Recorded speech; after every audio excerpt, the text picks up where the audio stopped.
আসসালামু আলাইকুম রহমতুল্লাহি ওয়া বারাকাতুহু। একজন বিশ্ববিখ্যাত আলেমে দ্বীন ছিলেন। তার নাম ছিল শায়েখ আব্দুল কাদের জিলানী রহমতুল্লাহি আলাইহি। নাম শুনেছেন? নাম কি? শায়েখ আব্দুল কাদের জিলানী রহমতুল্লাহ আলাইহি। ওনার নামের সাথেই যেটি উপাধি আছে জিলানী, জিলানী বলা হয়। উনি জিলান একটি শহরের নাম, একটি এলাকার নাম। ওই এলাকার অধিবাসী ছিলেন। এই এলাকাটা কোথায়?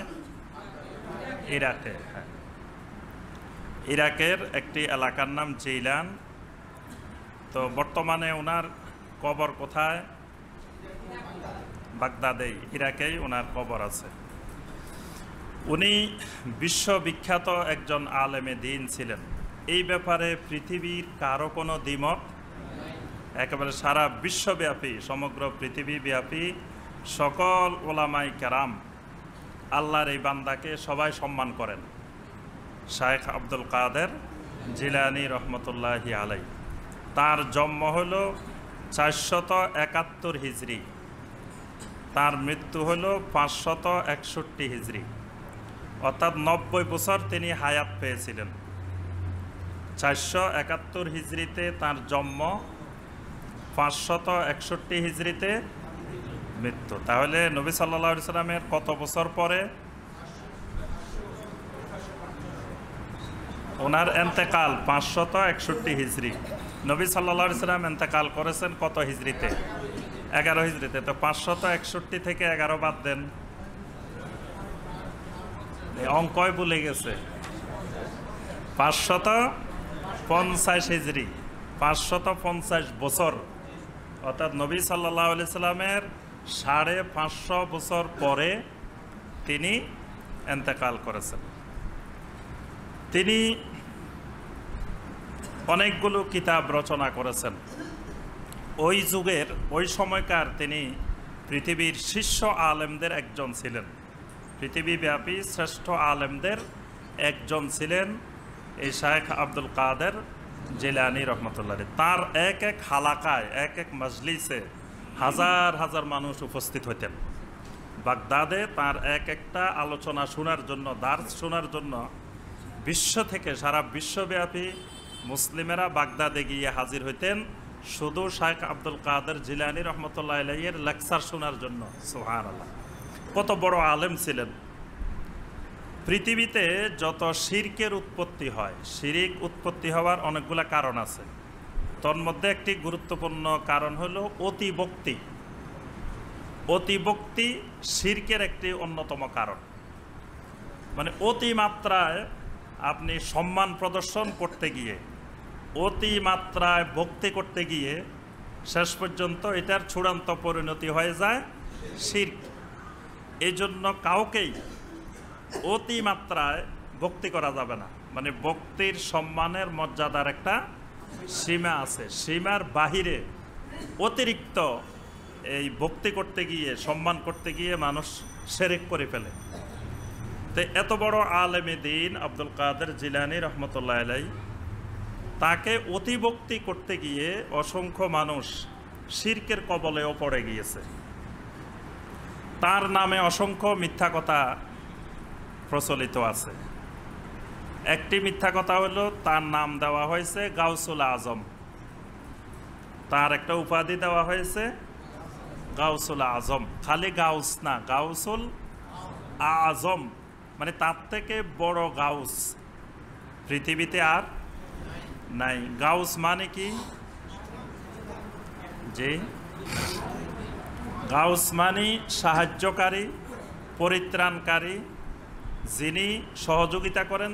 যে কেউ যে কোনো মুহূর্তে বিপদে পড়লে যিনি আগাই আসেন, যিনি তাকে উদ্ধার করেন, তার নাম হইল গাউস। আল্লাহ সুবহানাহু ওয়া তাআলার একটা নাম হইল ইয়া গিয়াসাল মুস্তাগসিন। আমাদের দেশে খতম পড়ে, অনেকগুলা খতম আছে না? তোর মধ্যে একটা খতমের নাম আছে খতমে খাজেগান। খতমে খাজেগান আছে একটা, আছে না? এই খতমে খাজেগানের মধ্যে এই দোয়াটা বেশি বেশি পড়তে হয়, ইয়া গিয়াসাল মুস্তাগসিন, যে দুনিয়ার যত মুস্তাগসিন আছে, যত সাহায্য প্রার্থনাকারী আছে, সবার যিনি সাহায্য করেন আল্লাহকে বোঝানো হচ্ছে, আল্লাহকে ডাকা হচ্ছে, ইয়া গিয়াসাল মুস্তাগসিন। তাহলে আল্লাহ রাব্বুল আলামিন হইলেন গাউসুল আজম, মহান গাউস, মহান পরিত্রাণকারী, মহান সাহায্যকারী। মহান সাহায্যকারী কে? আল্লাহ রাব্বুল আলামিন। গাউসুল আজম হলেন একমাত্র আল্লাহ রাব্বুল আলামিন। কিন্তু দেখা গেছে অনেক মানুষ আব্দুল কাদের জিলানী রহমতুল্লাহ আলাইকে গাউসুল আজম বানিয়ে ফেলছে, শিরকের কবলে পড়ে গিয়েছেন। এবং বিপদ আপদে পড়লে অনেকেই ইয়া গাউসুল আজম বলি সম্বোধন করে, আল্লাহকে না ডেকে আব্দুল কাদের জিলানী রহমতুল্লাহ আলাইকে ডাকে। এটা শিরক হবে না? বিপদে পড়লে কাকে ডাকতে হবে? ইয়্যাকা না'বুদু ওয়া ইয়্যাকা নাস্তাঈন। এই আয়াত জানে না এরকম মুসলমান তো পৃথিবীতে নাই। সব মুসলমান এই তাওহীদি আয়াত জানে যে ইয়্যাকা না'বুদু ওয়া ইয়্যাকা নাস্তাঈন, ইবাদত একমাত্র আল্লাহর, বিপদ আপদ মুসিবতে যা দরকার সাহায্য চাইতে হবে একমাত্র আল্লাহর কাছে। তাহলে আল্লাহর কাছে না আছে যদি আব্দুল কাদের জিলানী রহমতুল্লাহ আলাইহির কাছে চায়, এটা শিরক না? এটা তো মুফতি লাগে না, এটা আপনারাও ফতোয়া দিতে পারেন, সবাই দিতে পারে। কারণ ইয়্যাকা নাস্তাঈন, শুধু আল্লাহর কাছে চাইতে হবে সাহায্য। তা আল্লাহর কাছে না আছে যদি আল্লাহর কোনো বান্দার কাছে চায়, এটা সুস্পষ্ট শিরক। এরপরে ওনার নামে আরো কতগুলো মিথ্যা কথা সমাজে প্রচলিত। একটি হলো ওনার নাম নিলে লোম কয়টা ঝরে যায়? দুইটা, আরেকটার অর্ধেক।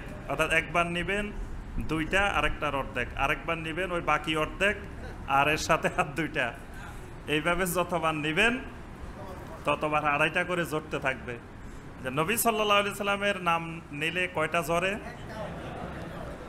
সাহাবাই কেরামের নাম নিলে, তাবেইনে কেরামের নাম নিলে, তাবেইনে কেরামের নাম নিলে, সালফে সালেহিনদের নাম নিলে, ইমাম আবু হানিফা রহমতুল্লাহ আলাইহির নাম নিলে, ইমাম আবু ইউসুফ রহমতুল্লাহ আলাইহির নাম নিলে, পৃথিবীর একদিন আমি এই কথা বলার কারণে আমাদের এক ভাই রাগ করে তাফসির থেকে চলে গেছে,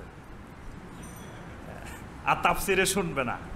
সেটা হইলো আমি বলছিলাম ওই কথাটা যে কোটি কোটি আব্দুল কাদের জিলানী রহমতুল্লাহ আলাইকে একত্রিত করলে এক পাল্লায় রাখলে, আরেক পাল্লায় যদি আবু বকর সিদ্দিক রাদিয়াল্লাহু তাআলা আনহুকে রাখা হয়, বা একেবারে নিম্ন পর্যায়ের সবার চেয়ে কম মর্যাদা সম্পন্ন সাহাবীকে রাখা হয়, তো কোন দিকের পাল্লা ভারী হবে? ওই সাহাবীর পায়ের ধুলা পরিমাণও তো হবে না। সারা পৃথিবীর কোটি কোটি যদি আব্দুল কাদের জিলানী রহমতুল্লাহ আলাইকে একত্রিত করা হয়। আব্দুল কাদের জিলানী রহমতুল্লাহ আলাইহি অনেক বড় আলেম, অনেক বড় জাহেদ, অনেক বড় মুফাসসির, সব ঠিক আছে। কিন্তু যত বড়ই হন, কোটি কোটি এরকম আব্দুল কাদের জিলানী রহমতুল্লাহ আলাইহি একত্রিত করলেও তো একজন সাহাবী সমান হবে না। কি হবে?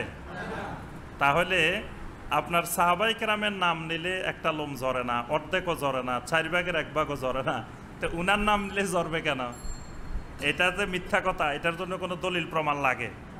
এটা তো এমনি বোঝা যায়। এরপরে আব্দুল কাদের জিলানী রহমতুল্লাহ আলাইহির নামে আরেকটা মিথ্যা কথা হলো, মায়ের পেট থেকে উনি 18 পারা মুখস্থ করে চলে আসছেন।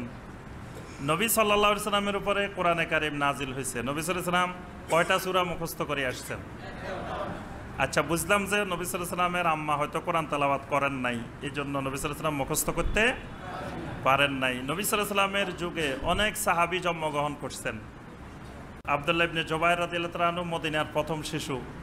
এরকম আরও অনেক শিশু, শত শত শিশু জন্মগ্রহণ করছেন। তাদের মায়েরা রাত দিন কোরআন তেলাওয়াত করছেন।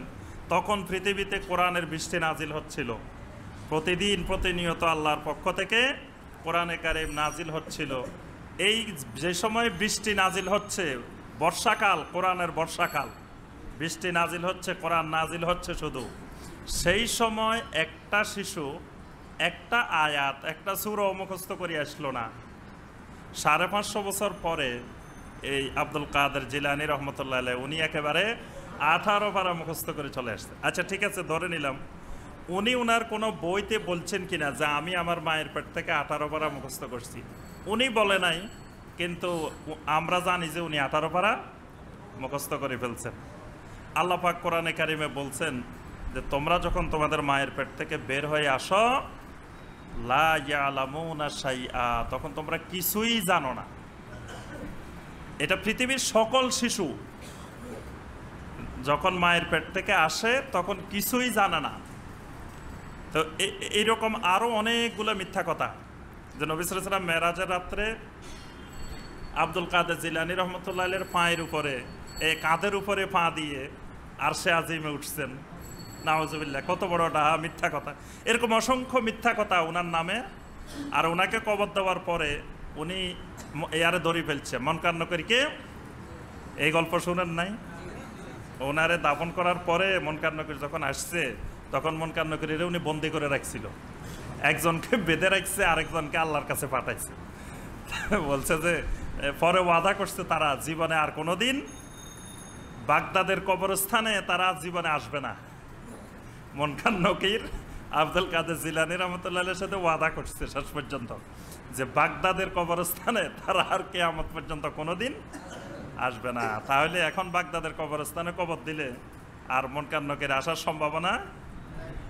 দেখেন মদিনার বাকি কবরস্থান যেখানে জান্নাতি মানুষগুলো শুয়ে আছে, সুবহানাল্লাহ, তারপরে মুআল্লা কবরস্থান, সেখানে মনকান্নকীর আসে, আর বাগদাদের কবরস্থানে।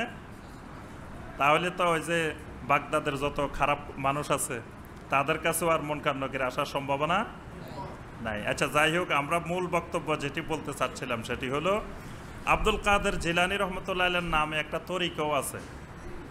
ওই তরিকার নাম কি? কাদেরিয়া তরিকা। আমাদের বাংলাদেশে কয়টা তরিকা আছে বলেন দেখি? 126। বাংলাদেশের তরিকার সংখ্যা হইল 126। তন্মধ্যে একেবারে শর্টকাট, একেবারে যেটা আল্লাহকে পাওয়ার সবচেয়ে সহজ তরিকা, সেটার নাম কি? চিশতিয়া সাবেরিয়া। সেটা হলো একেবারে শর্টকাট তরিকা, আল্লাহকে পাওয়ার সবচেয়ে সহজ তরিকা যেটা, এটার নাম চিশতিয়া সাবেরিয়া। দেখেন মাশাআল্লাহ, আল্লাহ যে উপরে থাকে, আল্লাহ যে আরশে আজিমে থাকে, এটার আরো একটা সুস্পষ্ট দলিল চিশতিয়া সাবেরিয়া তরিকার মধ্যে পাবেন। চিশতিয়া সাবেরিয়া তরিকার ভাইয়েরা যখন জিকির করে, জিকির করতে করতে বাসবে উপরের দিকে উঠে। উপরের দিকে উঠে না? তাহলে আল্লাহ কোন দিকে থাকে? আল্লাহকে পাওয়ার জন্য উপরের দিকে উঠে যায়, উঠে না? দেখবেন যে চিশতিয়া সাবেরিয়া তরিকার ভাইয়েরা জিকির করতে করতে বাস ধরে উপরের দিকে উঠে যাচ্ছে।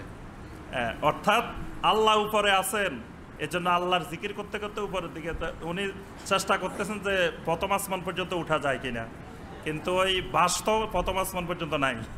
বাস যত দূর আছে ওনার দৌড় হইলেও তত দূর, বাস পর্যন্ত যাইতে পারছে, বাসের উপরে আর যাইতে পারে নাই। এটা হলো চিশতিয়া সাবেরিয়া তরিকা।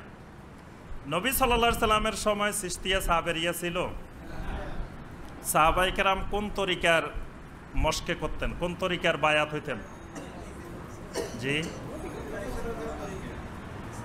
তরিকায়ে মুহাম্মদুর রাসূলুল্লাহ সাল্লাল্লাহু আলাইহি সাল্লাম। এই জন্য দেখেন তরিকায়ে মুহাম্মদুর রাসূলুল্লাহ সাল্লাল্লাহু আলাইহি সাল্লামের জিকির করতে গিয়ে সাহাবায়ে কেরাম কোনোদিন খেজুর গাছে উঠে গেছে? এরকম দলিল প্রমাণ কোনোদিন শুনছেন?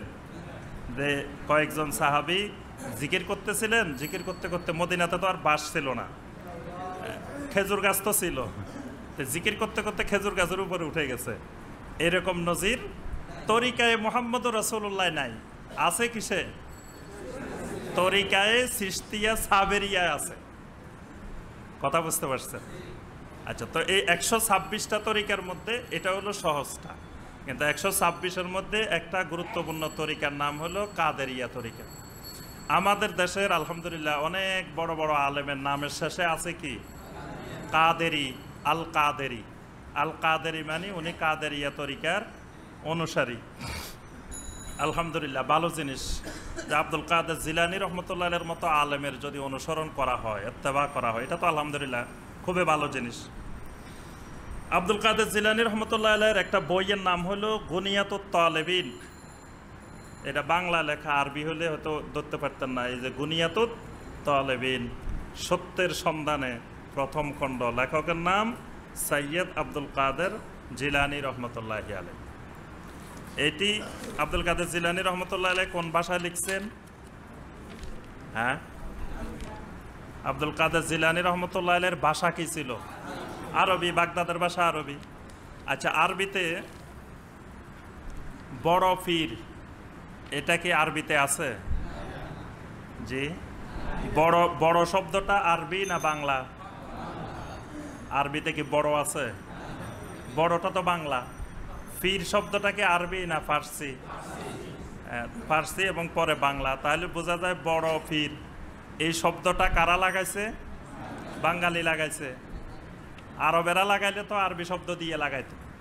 আর শাইখুল কাবির, তারা বলতেন যে আর শাইখুল কাবির, কাবির মানে বড়, এইভাবে বলতো, কিন্তু বাঙালিরাই লাগাইছে। তো এই বইটি অনুবাদ করছেন ডক্টর আবদুল্লাহ আল মারুফ। এটি প্রকাশ করেছেন ইসলামিক ফাউন্ডেশন থেকে। ইসলামিক ফাউন্ডেশন আমাদের সরকারি যে প্রতিষ্ঠান, ইসলামিক ফাউন্ডেশন বাংলাদেশ এটি, এবং এটির প্রকাশক হইলেন ইসলামিক ফাউন্ডেশনের সম্মানিত মহাপরিচালক জনাব শামীম মোহাম্মদ আফজল সাহেব। বর্তমান যিনি মহাপরিচালক আছেন উনি এটার প্রকাশক। এটা প্রকাশ করেছেন, এটা দ্বিতীয় মুদ্রণ, জানুয়ারি 2016। এখানে অনেকগুলো জিনিস আলহামদুলিল্লাহ আব্দুল কাদের জিলানী রহমতুল্লাহ আলাইহি আমাদের জন্য লিখে গেছেন, এবং বইটার নাম দিয়েছেন গুনিয়াতুত তালেবিন, মানে তালেবিনদের জন্য, যারা সত্য অনুসন্ধান করে, যারা হক মেনে চলতে চায়, তাদের জন্য এটা একটা বড় সম্পদ।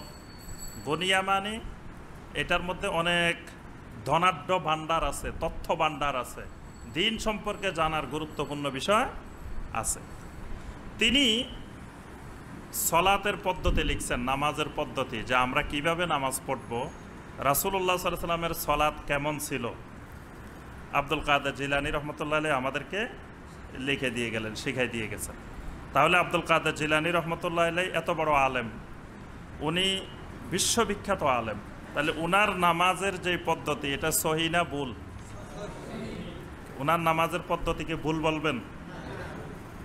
উনার যদি ভুল, নামাজের পদ্ধতি ভুল হয় বা উনি যদি না জানেন, তাহলে তো কাদেরিয়া তরিকায় ভুল, পুরা কাদেরিয়া তরিকায় ভুলের উপরে প্রতিষ্ঠিত। আচ্ছা, উনি এখানে নামাজের পদ্ধতি বলছেন, রাসূল সাল্লাল্লাহু আলাইহি ওয়াসাল্লাম কীভাবে সালাত আদায় করতেন, উনি সবগুলো বিস্তারিত আলোচনা করছেন। আমরা বিস্তারিত আলোচনা করব না, শুধুমাত্র দুইটা বিষয় আলোচনা করব। উনি এই গুনিয়াতুত তালেবিন কিতাবের পৃষ্ঠা নম্বর হলো 14 নম্বর পৃষ্ঠায় উনি লিখেছেন যে সালাত শুরু করার সময় সূচনা তাকবীরের সময় 2 হাত উত্তোলন। সূচনা তাকবীর বুঝছেন? সূচনা তাকবীর, জি, তাকবীরে তাহরিমা, তাকবীরে তাহরিমের সময় উনি বলছেন যে 2 হাত তুলতে হবে। অনুরূপভাবে রুকুতে যাবার সময়, আবার রুকু থেকে মাথা উঠাবার সময় হাত উঠানো, এটা উনি সুন্নাত বলছেন, নবী সাল্লাল্লাহু আলাইহি ওয়াসাল্লামের সুন্নাহ। রুকুতে যাবার সময়ও বলছে যে হাত তুলতে হবে, রুকু থেকে উঠার সময়ও হাত উঠাইতে হবে। আচ্ছা, এটা কে বলছেন? আব্দুল কাদের জিলানী রহমতুল্লাহ আলাইহি। উনি নবী সাল্লাল্লাহু আলাইহি ওয়াসাল্লামের কত বছর পরে ইন্তেকাল করছেন? তাহলে 550 বছর পরে যে আলেমে দিন ইন্তেকাল করলেন, তিনিও জানতেন না যে রাফুল ইয়াদাইন মানসুখ হয়ে গেছে। মানে বর্তমানে আমরা অনেকের কাছে শুনি যে রাফুল ইয়াদাইন নবী সাল্লাল্লাহু আলাইহি ওয়াসাল্লাম প্রথম দিকে করতেন, শেষ দিকে আর করেন না, এটা মানসুখ হয়ে গেছে। তো এটা যদি মানসুখ হইতো, তো আব্দুল কাদের জিলানী রহমতুল্লাহ আলাইহি লিখে গেলেন যে 550 বছর পরে যে তোমরা রুকুতে যাওয়ার সময়ও রাফুল ইয়াদাইন করবা, উঠার সময়ও রাফুল ইয়াদাইন করবা। তাহলে বোঝা গেল ফুতুল কি আব্দুল কাদের জিলানীর সময়ও ছিল মনে হয়। বগলের নিচে পুতুল, এটা শুধু নবী সাল্লাল্লাহু আলাইহি ওয়াসাল্লামের যুগে ছিল এমন না, তাহলে সাহাবীরা নিচে বগলের নিচে পুতুল, তাবেঈনেরা নিচে, তাবেঈনেরা নিচে, 550 বছর পরেও আব্দুল কাদের জিলানী রহমতুল্লাহ আলাইহির সময়ও পুতুল নিয়ে মুসলমানেরা মনে হয় মসজিদে আসতো। কি বলেন? নাউজুবিল্লাহ। না হয় আব্দুল কাদের জিলানী 550 বছর পরে তো আর পুতুল থাকার কথা না, তারপরেও কেন রাফুল ইয়াদাইন করছেন এবং করতে বলছেন। কাদেরিয়া তরিকার অনুসারী সকল মুসলিমদেরকে বলতেছেন যে তোমরা নামাজ পড়ার সময়, রুকুতে যাইবার সময় রাফুল ইয়াদাইন করবা, রুকু থেকে উঠার সময়ও রাফুল ইয়াদাইন করবা। আচ্ছা, এরপরে উনি বলতেছেন যে আমিন, ইমাম যদি কেরাত আসতে পড়ে তোমরা আমিন নিঃশব্দে পড়বা, ইমাম যদি কেরাত স্পষ্ট আওয়াজে পড়ে আমিনও সশব্দে বলবা। বুঝতে পারছেন?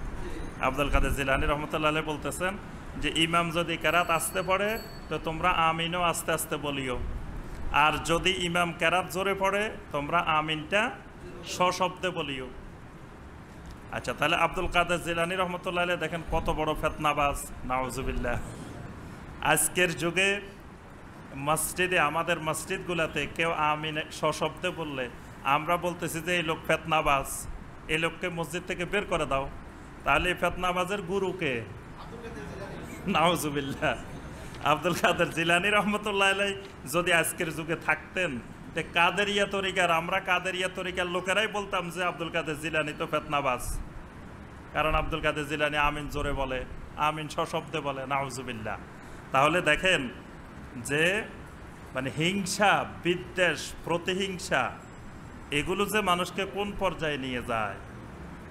যে রাফুল ইয়াদাইন আমি করব না, ভালো কথা, হানাফি মাযহাবে নাই, এটা সহি কথা, আমরা করব না, এটাও ঠিক আছে। আমিন হানাফি মাযহাবে নিঃশব্দে বলা উত্তম, আমরা নিঃশব্দে বললাম। কিন্তু সশব্দে বলা যে সুস্পষ্ট দলিল দ্বারা প্রমাণিত, রাফুল ইয়াদাইন করা যে সুস্পষ্ট দলিল দ্বারা প্রমাণিত, এটা তো কেউ অস্বীকার করার উপায় নাই।